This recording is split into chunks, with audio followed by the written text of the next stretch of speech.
What is up, everybody? Welcome to the channel. In this video I will be showing you how to install a either 80cc or 100cc two-stroke bicycle engine. Doesn't really matter, they're pretty much the same, only difference is the displacement. This should be my first video. I did one previously on replacing the clutch on this one, but it just dragged out. I didn't really know what I was doing, just learning as I went, so we're gonna forget that one. I've done this quite a few times. This engine has been, I believe this is the fourth bike frame this engine has been on. It is easily surpassed 15,000 miles now, so these things last a long time if you take care of them, and even if you don't. I didn't really keep up on the maintenance on this, and it's still going. So what we're going to be doing is taking this 100cc off of this Orange County chopper frame.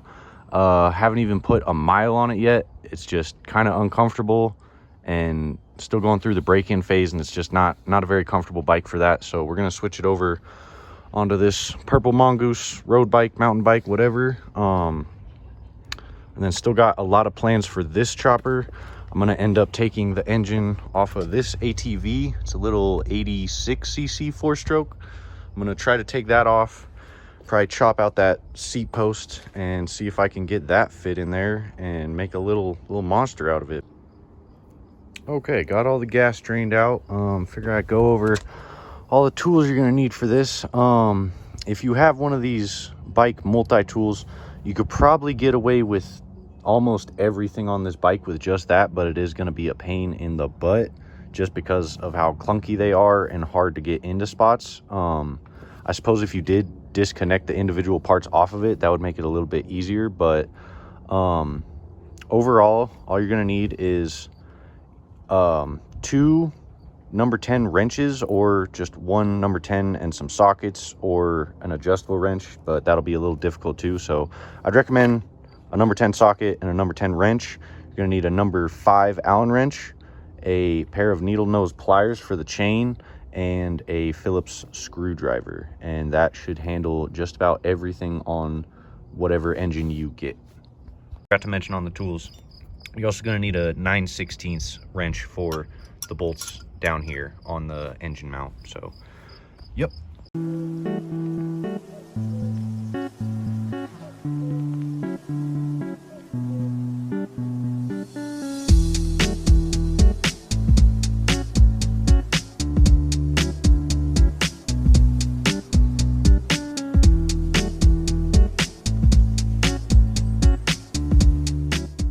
Okay, got the engine off, chain off, carburetor. I'm just gonna leave that on there because I got a new one coming. Gas tank, just gonna leave that on there, got a new one coming. I guess I'll probably take the coil off. But so putting this on here, if you tighten it down, I mean, you want it tight, you don't want this to come loose. So sometimes when you tighten it down, it'll end up bending those bolts, and I was struggling trying to get it straight again so I could get that clamp off. But these are just studs, so if you just double nut and get them really tight together, you can just unscrew it like that. So, well, I still got it a little bit tight, but yeah, so you can just take the whole stud out if it ends up bending like that. So that's a little side tip. All right, so to get started, your engine kit, normally in the instructions will have you start with the sprocket, which does make sense because different rims might not actually fit the whole spacing of these sprockets. I checked my bike and the rear wheel on there does not fit it. I also checked 2 other rear wheels I have. They wouldn't fit it either.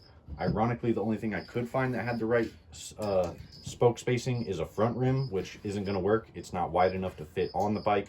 And also you have to keep the pedal functionality of the bike in order to have it be street legal. So we're just going to use this one as an example. But for starters, the one that will come in your kit should be one like this. It's a 44 tooth.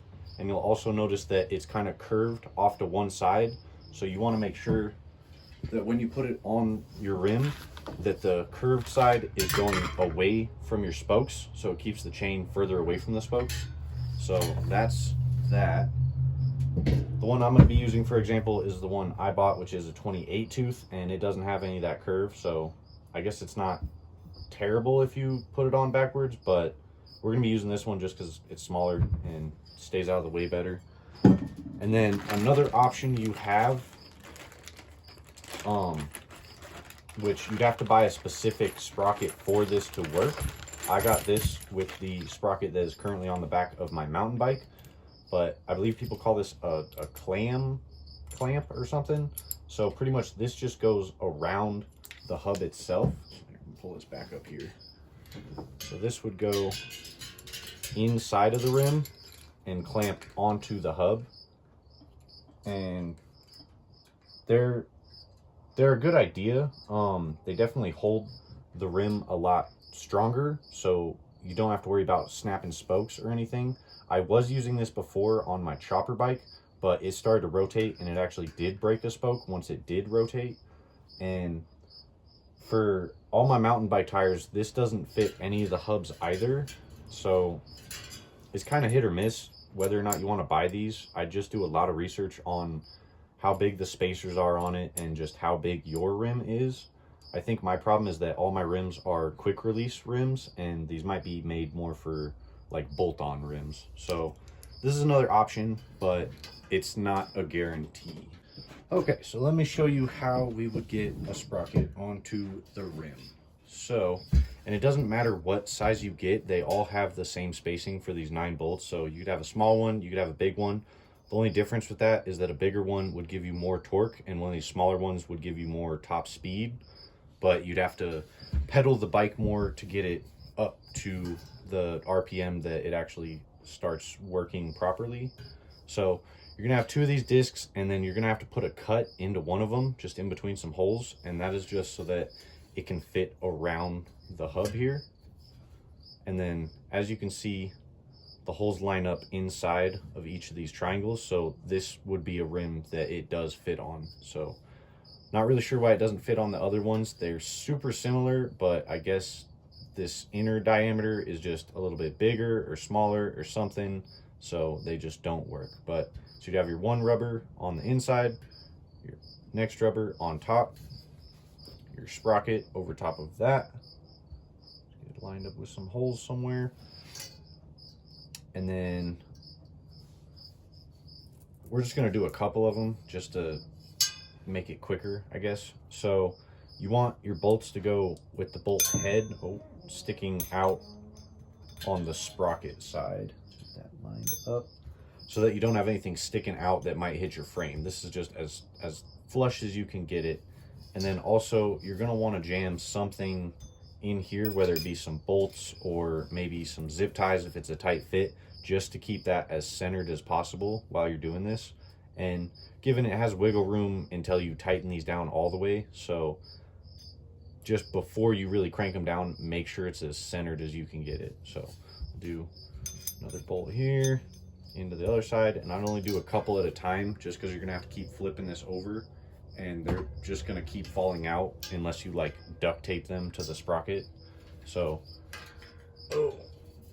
got these 2 in here, and then on top of that is gonna go one of your plates, just like that. And then you do a lock washer. One right there, one right there, and then your nuts. And this one came with washers as well, so I guess those would just go in between this plate and the lock washers, but honestly you don't even need them, you just need the lock washers. So do your nut, other nut, and then I just get these finger tight,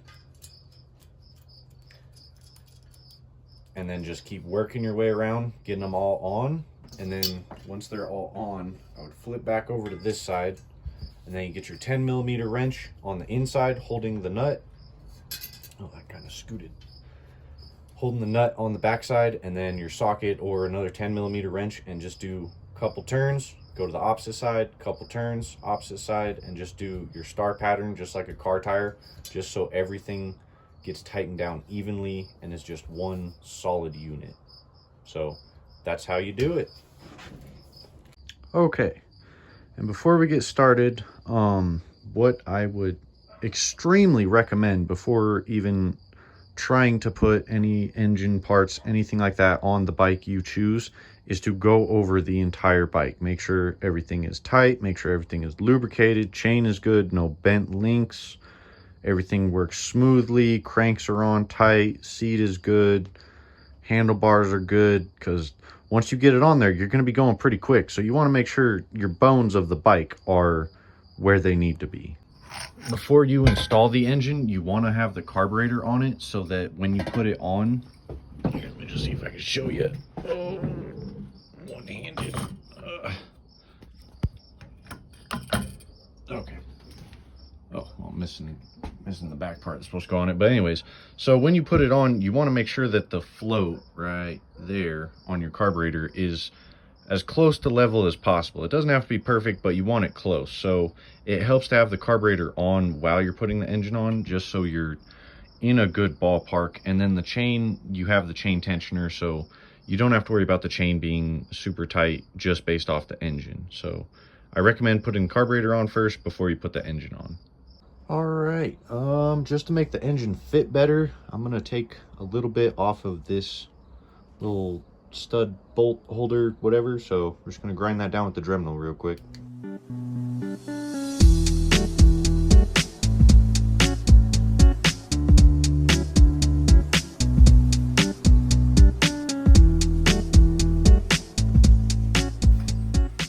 Got it all filed down with the Dremel. It's decently smooth. It's not perfect, but it's better. You shouldn't have to do this if it does stick out a little bit. I used to have my my black engine out there, the 80cc. I used to have that on this bike, and it sat on it just fine with that stud being right where the motor mount was, but I just feel it'd be a little bit more secure and a little bit nicer if that was ground down. Another thing I like to do with all my bikes is get a layer of rubber around where the engine mounts go on, just to reduce vibration. So I'll just take a old inner tube, could be old, have a hole in it, whatever, doesn't matter, it's just for rubber spacing, and I will cut it kind of at a angle and just go around in a spiral, trying to keep it as even as possible, and that will give me a whole strip just like this. So I turn the tube into just pretty much a whole strap. This one's pretty janky, but it would still work. But I have another section of tube that I got from a pit bike tire that was bad, had a hole in it. So I'm just going to use this because it already kind of has a curve to it, so it'll spiral nicely around the tube, and I'll show you how we do that. Okay, so we're just going to do this bottom tube just to, it's easier to see. So pretty much, let's make sure we get this going the right direction.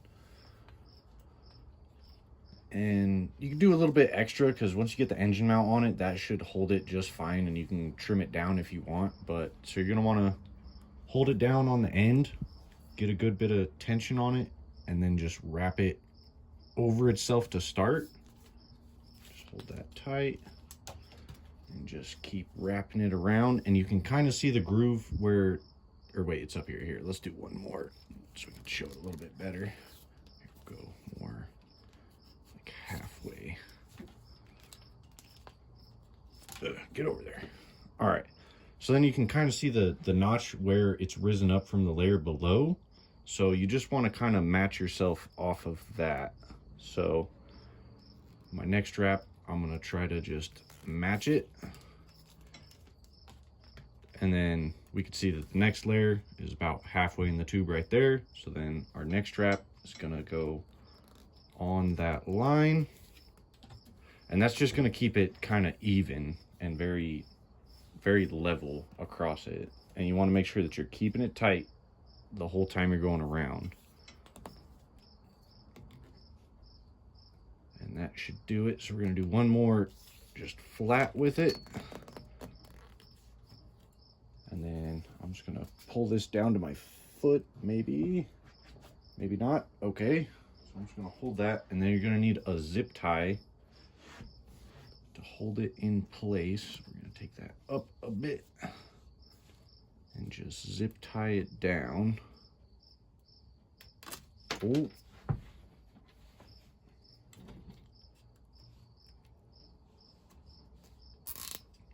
Okay. Put that around there.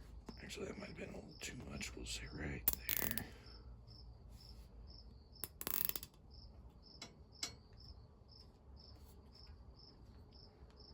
And again, we're just going to trim this off once we get the engine mount on it. So the zip tie is just temporary. That will come off eventually. So now we'll just cut that off and cut that off. So there we go. So the bottom end is holding itself, top end held by the zip tie. I'm going to do this other side, and then we will get the engine on and go from there.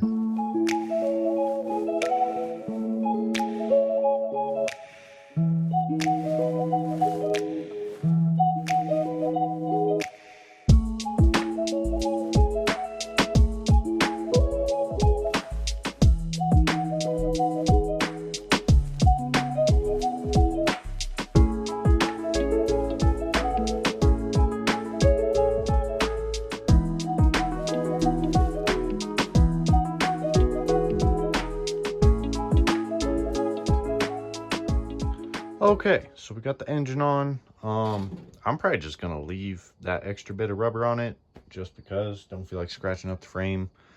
Just let it chill. Why not? So the next problem you're gonna have, almost guaranteed, is the exhaust pipe.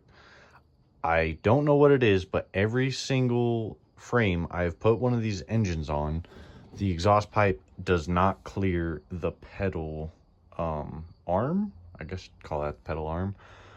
This one I already bent, so it goes, I mean, I'm only eyeballing it, but I bent it. Can't really show you too well, but it's more in line with the frame. When you first get them, I wish I had one to show you, but when you first get them, they're like sticking out where the pedal arm is gonna smack it. So you're gonna have to bend these regardless. So for bending it, I'll show you with this one, but let's start off with my older bike engine. With this one, I did it the only way I could really think to at the time, and I ended up putting this bigger side in a very large vise with just lots of weight, and then put a pole down the exhaust port and bent it like that. And obviously I put a big old kink in the pipe itself, which is not really good. It's gonna end up restricting the flow of the exhaust, but it's not by much. And again, this engine is a trooper. So what I did with the other one, just to get it on the chopper, I had this pole hanging out in the ditch next to my house and ended up drilling a second hole. I'm guessing it's probably that one. Drilled a second hole that fits the spacing of these two holes, bolted it on, and then had my best friend stand on the end of it over there, got a PVC pipe to put on this bigger end, and just bent it, what would that be, clockwise, just to give it an extra 10, 15, maybe 20 degrees so that it's more in line with the frame. So the pedals clear it, everything's good there. You're gonna have to figure something out with this. So whether you could weld and recut it, whatever, if you're just bending it, you're gonna have to get creative on that part. But that's just how I did it for these two. So whatever works for you. And just a side note, do not ever bend your exhaust pipe while it is bolted onto the engine. You will strip out your threads on the engine mount for the exhaust pipe. So bolt it to a pole, put it in a vise, something like that. Do not ever bend it while it is attached to the motor.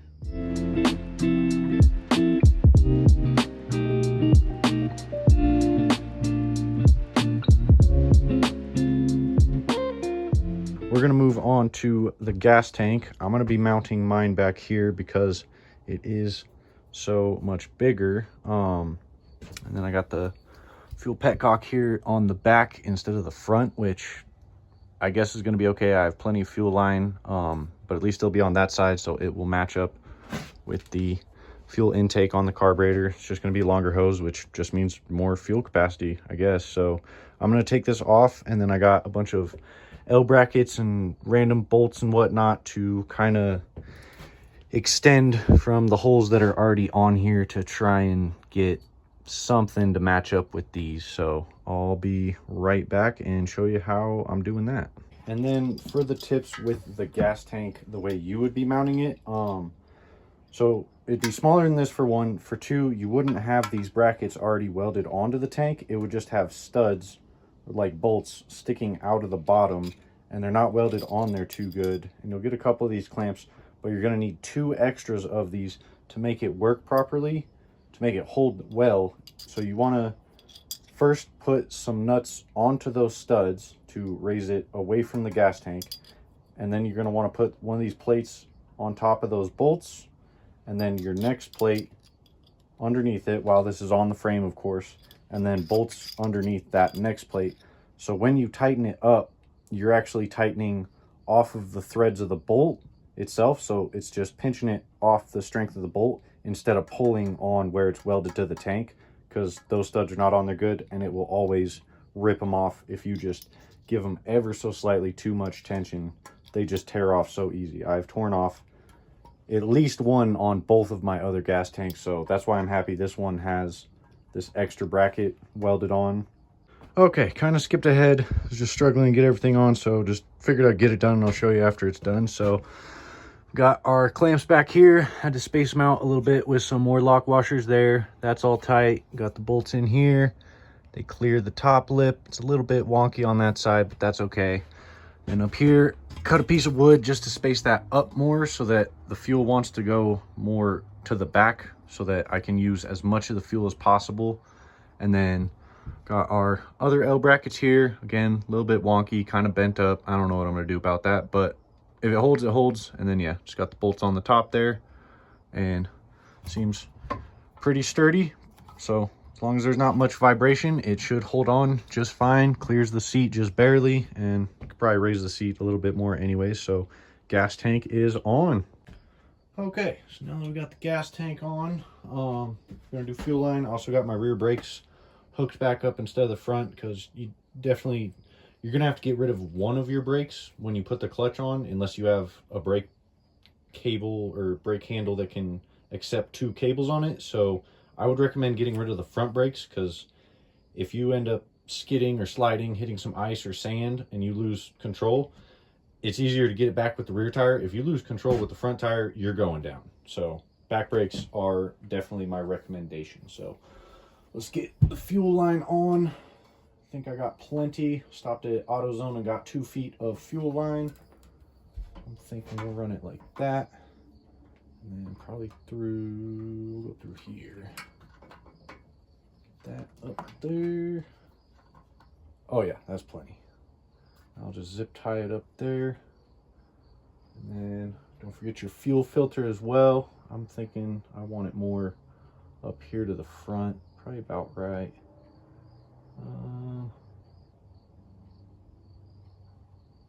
Probably about right there. So we'll say the A in China. Right at the A in China.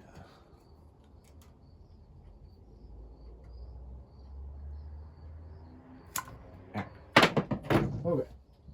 And then your fuel filter will always have a little arrow saying which way the fuel needs to go. I'm not sure if you can see that or not, but it says on and then points that way. So I want to make sure you put it on correctly. Get that on there good. And then I also have some extra smaller hose, so I'm going to save this piece that's longer and just use this little stuff. Slide that down. And then if you have any loose fitting hose on here, there's these little clamps that come with some of it, but for this bigger hose, I would recommend some actual hose clamps, just like these, but maybe a little bit smaller. I mean, these would do, but yeah, I've had to put quite a few of these on these fuel intakes on the carburetors just because they're so much bigger, and having your legs swing by it, I've pulled them off while I'm riding quite a few times, so just be careful of that. Is that even gonna fit? Yes, that'll fit. Okay, so we're gonna cut this off about right there. Oh, where'd my scissors go? There they are. Right, oh. Right there. Steal our other little hose clamp. Put that on there. Move it up a bit.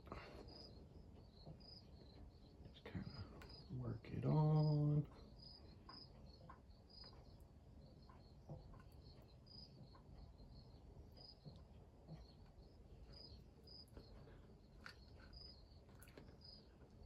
All right, stick that back down. All right. Oh, right there. Twist that in, twist that in. And I think that looks pretty good. Just put a zip tie on the top part just so it doesn't go nowhere. Not just getting yanked by the tire or the brakes or anything like that. So, you see? Yeah, just top right there. So right around that. Yeah. I don't want that at all. That can stick out. Sweet. All right, so that's our fuel line. And then next we will move up to our handlebars, get the clutch and the throttle on. Okay, so we'll start with the clutch just because we don't have to drill any holes for that. So with your kit, you'll get 2 pairs of grips. The one that's a little bit larger will go on your throttle end just because it has a bit of a bigger shaft that goes over the handlebar. So your bigger one goes on the throttle, and then the smaller one will go on your other side of the handlebars. I'm not a big fan of how these grips look, but it's what I got for now. I'll probably buy some different ones later down the line, but we'll just do this for now. Normally, or how most people do it, you always have your clutch on the left side. So that's how I prefer it. It makes more sense, feels better, all that. So set that down for now. Kind of eyeball up our grips. Might need to scoot the shifter of the bike over a little bit, so we will do that. Oh, that might be a problem.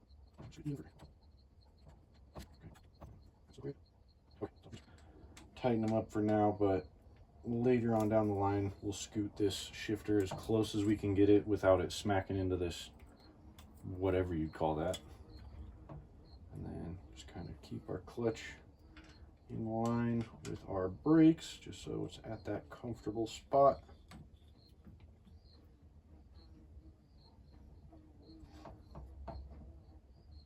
All right, well, that's still good. Good. Okay. And then we're not going to put the grip on yet because you're going to need an air compressor for that, or soapy water. I think some people use hairspray. I just use an air compressor. I find that to be the easiest. So then we just got to figure out how we're going to route our cable to the engine, because there's always a lot extra, which it's good to have too much than too little. But yeah, if you see the end of it, just needs to go to there, so we got a bunch just hanging around. So we will, I guess, just wrap it through the frame for now. Just do something like that. Yeah, and maybe. Yeah, I always hate routing clutch cables. It always looks so messy. But we'll just do that to that to that. Okay, I can accept that. You're going to get 2 different size springs. Make sure you can see that. Yeah. So you got the little one and the big one. The big one is just to cover over the cable so it doesn't touch the engine itself and like melt it. So you put your big one on just like that. There we go. Okay. So yeah, that goes over the cable just to sheath it.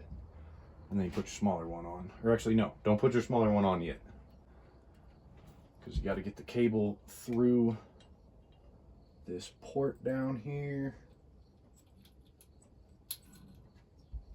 Okay. Slide it out the other side. Make sure that's on there good.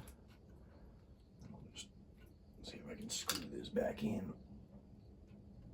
Maybe, maybe not. Maybe I can just wedge it in like before. There we go. Sweet. Might have just broke it, but that's okay. All right, so that will keep our cable from touching the engine.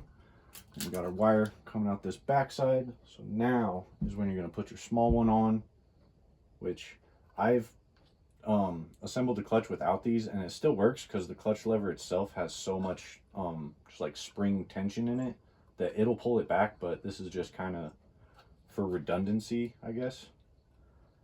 And then take it to the other side. And then let me get this bike flipped around and I'll show you how I like to attach it.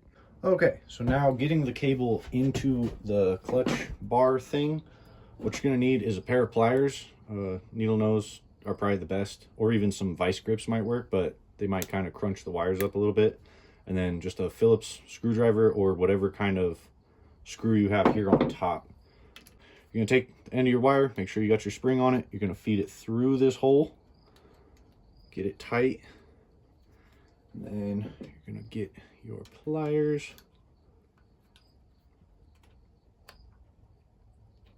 grab it again, pull it in. And this is the part that honestly it helps if you have someone like a second pair of hands. But oh, one more thing that also helps, I'm not paying attention, make sure with your clutch handle that you actually take this all the way in. Take all the slack out of the line. Here, so I could let that go. Oh, I hope I didn't just pull it out. Okay. So yeah, just make sure you screw this all the way in so that you got plenty of room to play with. Oh, it's getting stuck here. Give me just a second. Okay, and then just the same thing again. Where'd my screwdriver go? Right there. So you're gonna pull it tight. Push your bar in. Actually, you might even be able to just hold it with your thumb if you really get it in there good. And then you just tighten your screw down onto the wire. And that should do it. And then your clutch should work. And then we'll take out more of the slack to make sure that it's actually loose when we get the chain on, just so we know that it's right at the right level. And I like to get a zip tie and stick it on here just so that it's not poking me in the leg while I'm riding. So I'll just kind of stick that back there, have the back side of it holding it as well, and that's good to go. Okay, so with your throttle assembly, you can, I wouldn't recommend it, but you are able to just clamp it down on there. But most of them come with this little nut. It could be a Phillips. This one is a hex. I think I actually put this one in here after the fact because I did have it without it. But then if you don't have it, the whole assembly will start rotating as you're giving it throttle and just kind of slip around the bar. So I recommend leaving that in there, and I'll show you how we kind of get that set up. So first, you're going to take apart the assembly, get our screw out. Cool. And there's also a nut on the bottom. The first kit I got with my 80cc, it just screwed into plastic in here and it broke quite a few times. I just JB welded it to give it some stronger threads to hold onto. But if you're buying a secondary one, I would recommend getting one that is actually metal on both sides, because that gives it a lot more holding force. Jeez, that is a, what is that? No, that's a bee. Oh my goodness. I need to close my door. Go away, go away. All right, so it's gonna go on. Obviously you can see the symbol. Your button will always go to the bottom, and then that is gonna be your stop. So as you twist it, it'll stop at the top and it'll stop at the bottom. So barrel will usually be to the front, and we're just gonna slide that over the bars, get it where it feels good. And then I normally kind of back it out just maybe a millimeter or two, just to make sure that the end of the bars isn't catching on the end cap of the throttle.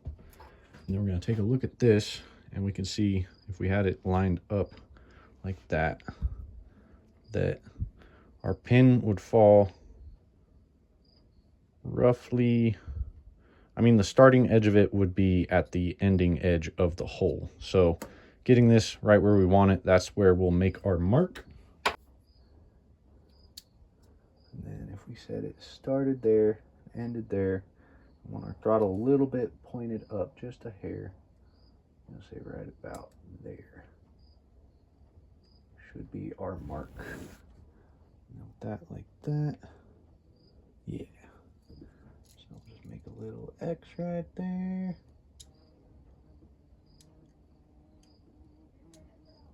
Good enough. Okay, and then we will drill it. So let me get my drill set up and I'll be right back. Make sure you get like a pilot starting point. I don't know what you call it. Just get like a screw and a hammer or an adjustable wrench, whatever, something to bang on it with. Take it back over here. We'll find our X spot, get it right on the spot. Oh, get you a little bit higher. So, oh, lost the spot. Right there. Oh, come on. Just give it a few taps to get it started. And now we got that nice little divot so that our drill bit doesn't slip out.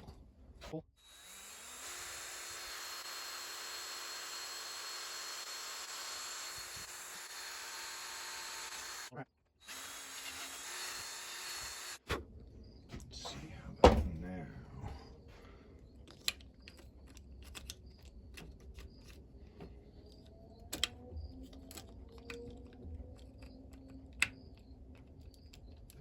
Oh, it's so close. It's like it wants to go in. All right, here, let me get one of my other files.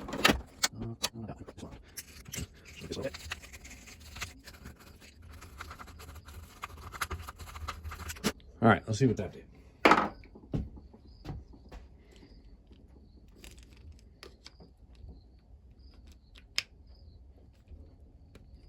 Perfect, nice and snug. That's not going anywhere.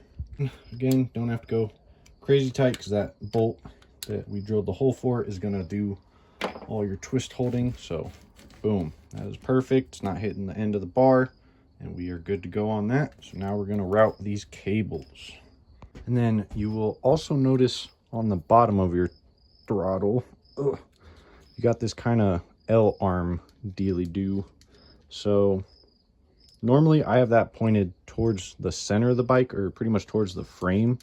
So you want to get that adjusted on this top part that actually goes into the throttle before you route your cable, because once you route your cable you can't really move that around too much. All right, so obviously you got your throttle cable and your kill switch wires. You're gonna have to do the same thing as the clutch and kind of take up some of the slack because they're always a little bit too long. So with my kill switch wire, since I'm already cranked full to the right, I think just a hair of slack should be fine. So we'll take it around and we'll start wrapping it around this bottom tube, and we'll just leave that there for now because we don't have the plugins for it. We'll get there.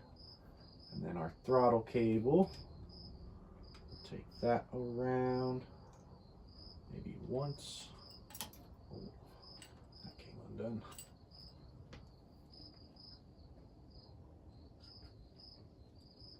And let's see here, pull some of that out. So right about there, and we'll just zip tie it onto the frame up top. So on your handlebars it's going to look like a nest, but it's how it is. So let me get this cable onto our throttle. So you're going to take off the cap of your carburetor. Careful because there's a spring in there, don't lose any parts. Then I just get my pinky in there and just pull our slide out, and then you're going to put it in the same order you took it off. So cap on first, and that's gonna, well, this rubber boot's a little bit of a pain. Let me set this down somewhere clean.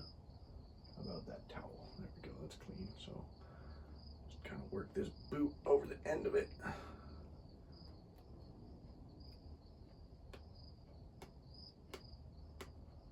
Okay, that's on there good. So got that. Then you do your spring. Then you compress your spring down. And then you want the needle to be facing away from it. And you're just gonna put that barrel in where there's the whole slit open on it. The barrel goes in the bottom of that. So spring down into the slit. Oh, just lost our lock pin. Hold on. Spring down, barrel in. Then you just gotta get the spring over that edge and then just snap it down, and then that's all good. And then your slide can only go in one way. If you look inside of it, there's a pin on one side that's solid. That's what's going to line up with your slide. And then on the opposite side, there's this kind of beveled edge, and that's what your idle adjustment screw goes onto. So that beveled edge will always go directly towards your idle screw, and there's only one way to get it in. So if it's not going in all the way, you're doing it wrong. So we get that in there, and just start screwing it on down.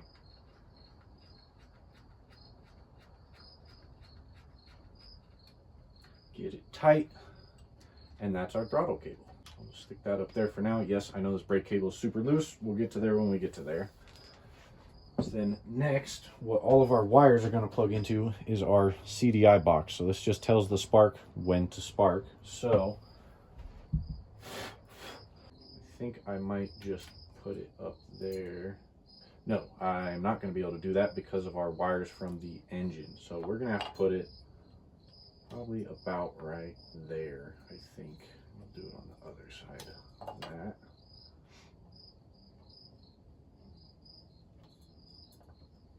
So probably about right there. So I'd suggest connecting up your wires first before you actually secure it down. So I'm gonna give this a few more wraps above it.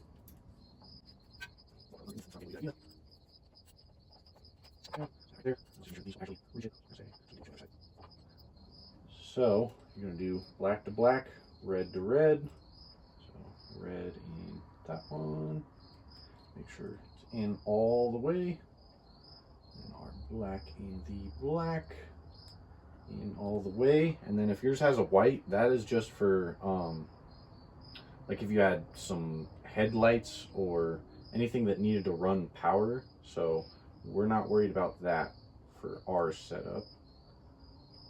And then you just kind of want it out of the way. I'm not sure if it is allowed to touch ground or not, but I normally just kind of zip tie it off to the side. We'll just leave it there for now. We'll come back to that. And then get one more wrap out of this, and then black to black, and then green will go to red. So colors with colors, black to black, obviously. It's green just because that's the ground going to the red power. So it just short circuits the system so that the spark plug is no longer getting power. It's taking the easiest route, which is just to the ground.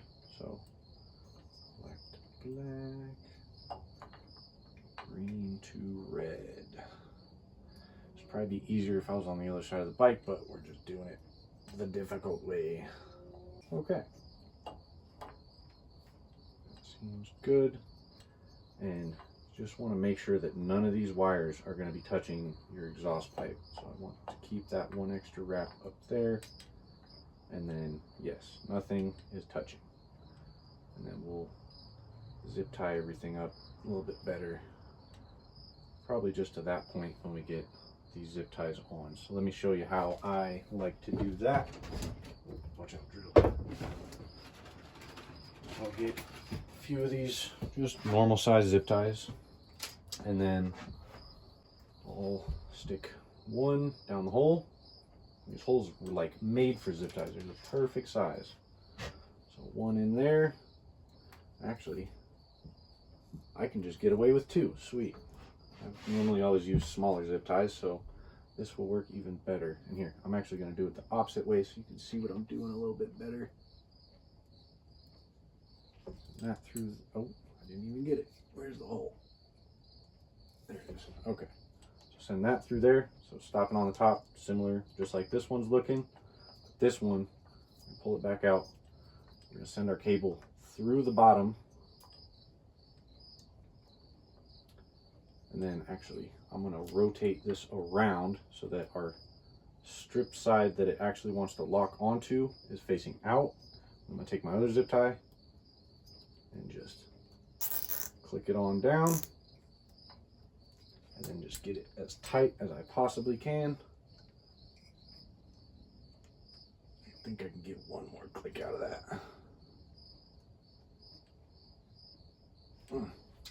Again, this is where pliers come in.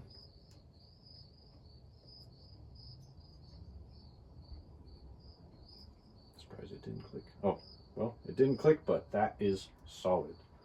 So like that right where it's at. And then we will cut off the excess right here. And then cut off the excess up here. There we go. Okay, and that is solid. Shouldn't move anywhere. It's able to twist, but it's not going to go anywhere.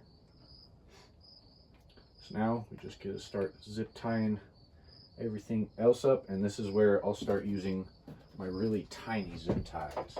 You could still use big ones, but I just like using these ones because they're just nice and little. Not wasting plastic.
We're on to the final steps now. So we're gonna grease up our clutch in there.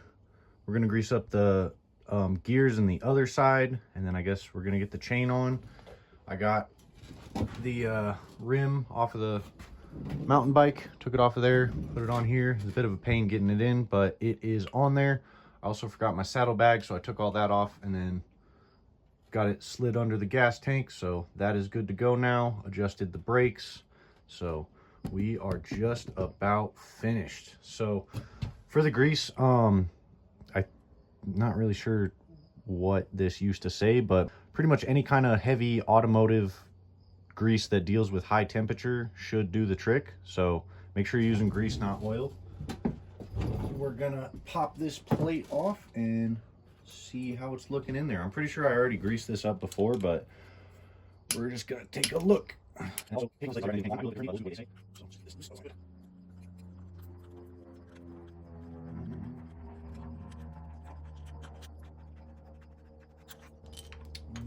Okay, so we got our plate off. Obviously I still got a little bit of grease in there, so don't need to mess with that, but normally so this will just slide out. I might even put a little bit of extra grease on there just because it looks a little bit low. So you're going to want to grease your actual clutch rod. Just get that back in there so it's holding it. You're going to want to take this pin out and grease that. Actually, let me back up a little bit. When you take these bolts out, make sure you keep track of what's what, because there is going to be one longer one. That'll go up here in this top right corner because it actually goes all the way through. And that would be to mount your chain guard if you wanted to put that on. I never use them, but it's not a bad idea because if the chain pops off and grabs your leg, that's going to be a bad day. Get our rag ready. We're going to pull out this pin and be careful because behind this pin, there's like a ball bearing kind of deal in there. So don't let that fall out because that is essential. It will not work without it. Let me see if I'm able to get it out. Okay, no, that's gonna stay in there. So we're just gonna pack some grease on top of it. So we'll just get a little scoop with our screwdriver and just kind of stick it on in there. Just kind of rub it around. And our bucking bar will just kind of push that in even more. Just kind of dip that in there. Get a good bit on it. Just gonna work that over top of it as it goes down. Stick it in there. On top, give it a spin. Make sure it's on there all good. Okay. And actually, I think the grease on here is from the manufacturer, because this looks more blue. My grease is more of an orange. So I'm definitely going to throw a little bit extra on it.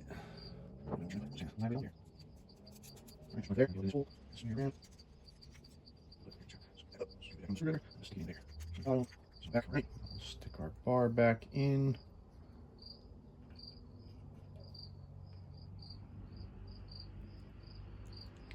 Twist it around a little bit. Oh, just make sure that stays out of the way.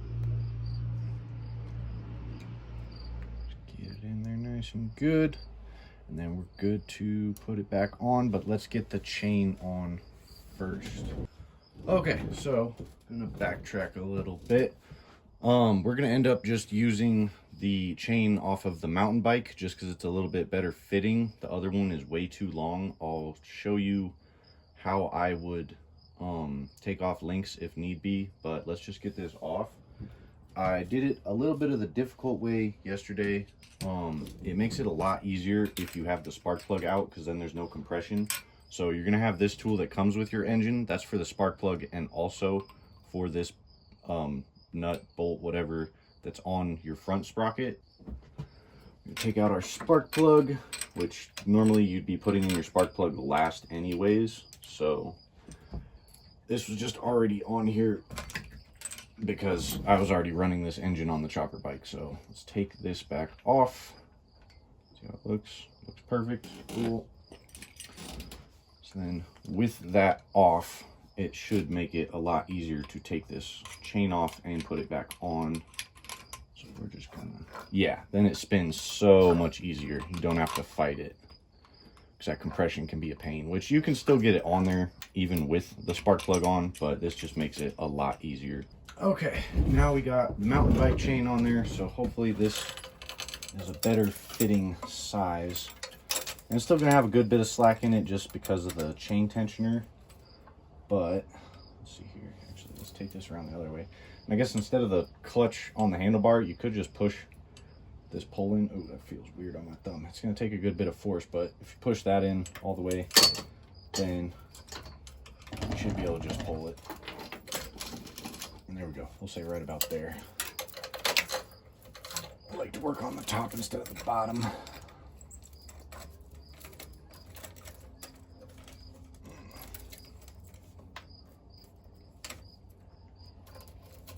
Okay, much better. So yeah, we still have a little bit of slack, but our chain tensioner will take out a good bit of that. All right, so then with your master link, you want the side with the pins to go in through the back. And then you're gonna have a little plate that it just looks like a single link, I guess. And then you're gonna put that over top of those pins. And then it'll have little notches in the pins, and then you'll have your C-clip, and you want to make sure that you face this the correct direction, because there's an open side and a closed side. And if you think about the way the chain travels, so it's going to be going counterclockwise to pull the wheel to go forward, you want the rounded side of the C-clip to be facing towards your engine if you're doing it on the top. If you're doing it on the bottom, you want it to be the other way. So on the top here, see right there, you're gonna put it over one pin, slide it up to the next, and then you're gonna need your needle nose pliers, and then you're gonna grab from the right of the first pin and the back of the C-clip and just snap it into place, and that is solid. If the chain you got, let's say you get a smaller sprocket, it's gonna make the chain way too long. So if you need to break the chain down and your chain tensioner just isn't covering it enough, so we're just gonna use this one as an example. So you always want it to be an inside link to an inside link when you end, because your master link only fits on inner links. So you're gonna need it to end up like that. So let's say if we needed to take out enough to get to, say, this one, I guess. So master links, or not master links, what am I talking about? Chain breakers. I think I got this one from Walmart, and this is actually a pretty decent one. I know I got one before that was like super tiny. It was difficult to use. I think the handle was plastic or something. It was terrible. So I recommend getting a good one so that it'll actually last you if you have to do this multiple times, or if you get another kit, whatever, that this tool will not be breaking. And also the pins on my last one ended up deforming and they just didn't work very well. So with this, you would just line it up with the backside up against the backside, get it in there, and then start cranking that down, crank down your other side so it's bracing it firm, and then you just crank this all the way down until the pin pops, not all the way out, but just till it's sticking on the last link.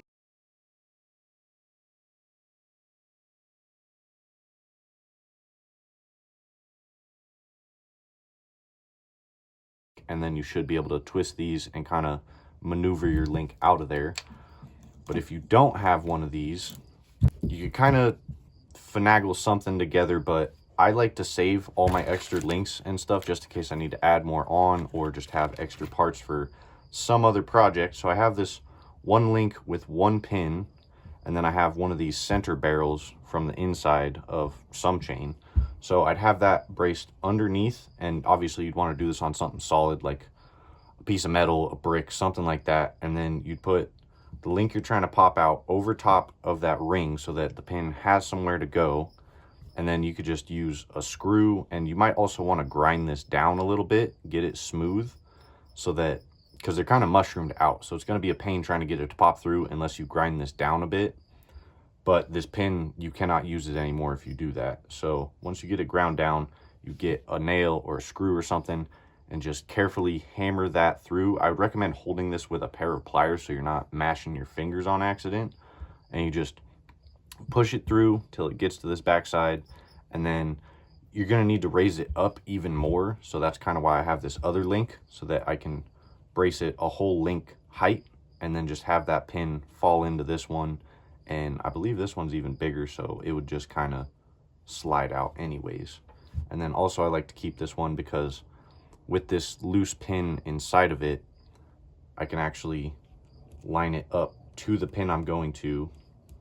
Let's say if it was actually ground down smooth, line it up with that over top of it, and then this will just hold that pin perfectly straight for me as I hammer on it. So I don't have to worry about it bending or twisting or anything like that. So that would be how I would get a chain apart if that's something you need to do. Okay, so now we got our chain tensioner maxed out to the highest length. If you are able to take links out of your chain, you honestly always want this at the lowest so that you got room to go up. And then also the tension of the chain is going to slowly try to drag this down. So when you first get it, keep checking on this every single time before you go riding to make sure it's where you need it to keep your chain acceptably tight. You don't want it overly tight, but if it starts getting too loose, then you risk your chain just straight up popping off. So let's see, we're gonna need it about right there, which is a little sketchy, but I think that's doable. All right, I am back. So I ended up taking the adjustment just a little bit lower down, so that should help. And then I put that roughly where I wanted it. I can adjust it up as I need to, but for now we're just trying to get it on there. You want to just keep it as equal as you can. And on there, our lock washer and our other nut. And then again, you want the head of the bolt towards the rim because it's flatter, and you don't want this extra nub getting caught in your spokes or anything.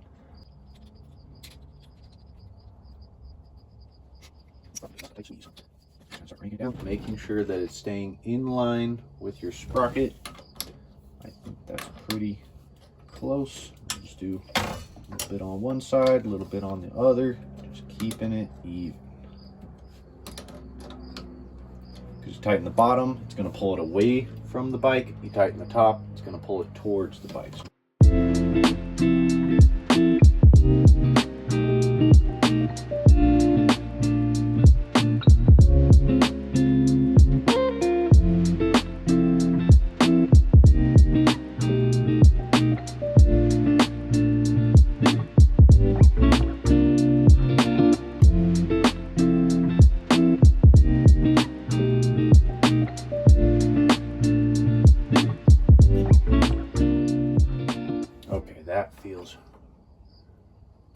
solid.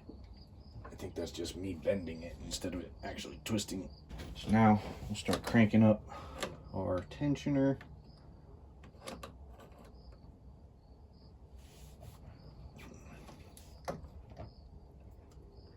About there. And I hate it that it's a flathead screw, or this bolt is a flathead on the back. I wish they would have made it a hex or something. That would have been a lot nicer, but we'll do our best. And then you gotta like fight to try and keep it on there when you can't even see what you're doing. Okay, a little bit more. Okay, that's just turning the screwdriver. So I would say that's a little too tight, but as we go, it'll kind of break in and loosen up. Actually, that's not too bad. Normally you just want like at most maybe an inch of play, so I'd say that's about an inch. So okay, so I'm just gonna end up replacing this clutch cable. All a clutch cable really is a brake cable. So I found this brake cable that is almost the identical length. It just has extra wire sticking out the end on the other side. But if you notice with this one, the metal sheathing just popped right through the cap there. So it's not working out. So we're gonna switch over to this one and just same stuff as I showed you before on how to install a clutch cable. So I'll be right back when I get that switched over. Okay, got the new clutch cable on, got that all the way bottomed out, and it's pretty darn tight. It's kind of weird feeling what a clutch is supposed to feel like, because I've been riding with the other one so long that the bucking bar inside of here actually ground itself down enough that my clutch is just super loose on that one. So it'll take a little bit of work to get used to and kind of break it in, but that's all good. Got it rerouted, everything re-zip tied, so just kind of wasted a bunch of zip ties putting it on there in the first place, but got everything where it needs to be. And then this one I actually used as a clutch cable before, because I could see that I had the screw holding it down like right next to where it is now. So I got it a little bit tighter than it used to be, but it's just a much longer cable, so it definitely was a brake cable. And then I also forgot to mention another spot you can adjust the clutch from is that screw right there. If you screw that out, so I'd start with that all the way in when you put the clutch on, and then you can screw that out as well as up here to get it a little bit tighter. These ones are just a bit of a pain in the butt because these the threads on this nut, whatever, all of this is aluminum, so it'll start stripping if you don't get this locking nut, whatever, really tight against the base of it. So actually it's not bottomed out all the way, but it's good enough.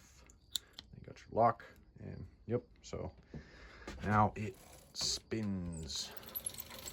And then I also let this loose just a little bit more, so got a little bit more play, and that's acceptable. So say about a full inch. It was just too tight that it didn't want to spin. So it is all good to go, and I think tomorrow will be our maiden voyage because it is dark out right now. But then I also got the other grip on. I didn't use an air compressor. What I actually used for this was some brake cleaner. That worked great. Just sprayed it inside and it just slid right on. So the shifter's all clear, brakes are good, right where I like them. The cable doesn't look tight, but it feels tight enough to me. So we are all good to go. I will see you guys tomorrow. I almost forgot, we're gonna grease the gears up in here. That is also essential before you try to start this. So let's get this plate off.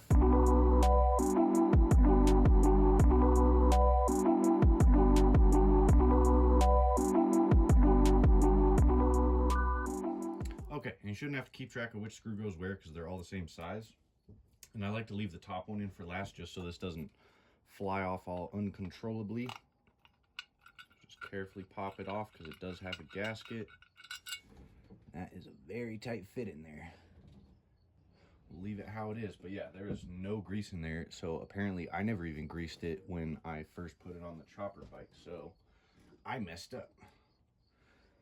So again, we'll take our Molly grease and a little screwdriver, and we'll just grab a little bit, stick it in between the gears, grab a little bit, stick it in between the gears, You don't want to put too much in, but better to have too much than too little.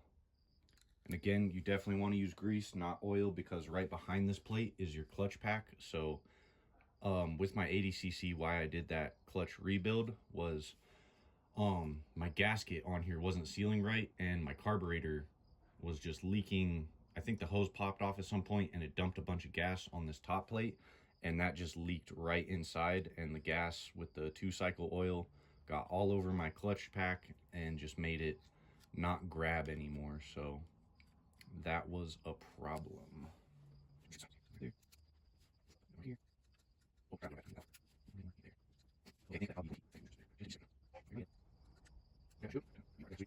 Okay, and then again, just like getting the chain on, if you leave your spark plug off at the top, there will be no compression, so it'll make it so that you're able to spin everything with the clutch actually grabbing, engage, disengage, however you want to say it. So then now we should be able to spin it.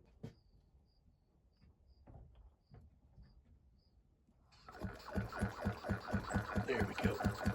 And just get that grease kind of worked in where we need it. Let's kind of scoop that back in.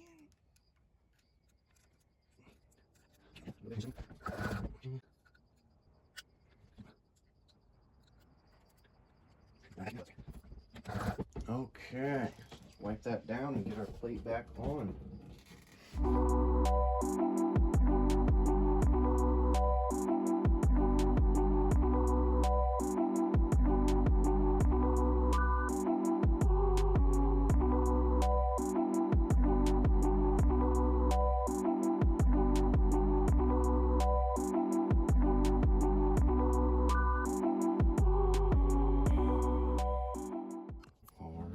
That's good to go. I guess let's just get the spark plug back in. Just take your tool that came with it. Make sure you got that finger tight. Snap it on over. Stick a screwdriver through the holes. Twist it. There we go. And just kind of crank it down. You don't want to go too crazy, but you want to make sure that it's good and firm so that it's sealed against the engine good. And then with spark plugs, they have this little cap on top. It just kind of depends what kind of coil pack you have. This one actually needs it to stay on. But I believe with my 80cc engine, it had a much smaller, I don't know if you can really see in there, but much smaller diameter kind of metal clip that would hold onto it. And that ended up just grinding some grooves in the spark plug, and it just kept falling off. So I would honestly prefer these bigger ones because it has the notch put into the cap and it just holds it a lot better. It doesn't vibrate as much, so that's not going anywhere. So all right, I will see you guys down at the ditch. Okay, last thing. I know I keep saying it, but can't go anywhere unless you got gas. So in your manual, it will tell you exactly what kind of fuel to oil mixture ratio, whatever, that it recommends. I've seen a lot of different opinions online. Some people say to just run it on the leaner mixture where there's less oil and more gas because it breaks in the piston rings quicker. It's kind of just up to you. I do your research on it. I believe most of these engines start with 16:1. I'm running 20:1 on this one, just kind of bumping it up just a little bit. And then after, I believe they say 300 kilometers, which I think is like 500 miles or something like that, then you lean it out to, I think usually in the manuals they say like 24:1. I normally, on my 80cc, I've been running about 35:40:1. So, and it doesn't smoke at all, so that's kind of a benefit of it. It runs more efficiently, more cleaner, but at the same time it lubricates it less. So it's just kind of up to you to just do your research, figure out what kind of ratio you think would be best for your bike. All right, let's see what this thing can do.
Okay, so that went pretty well.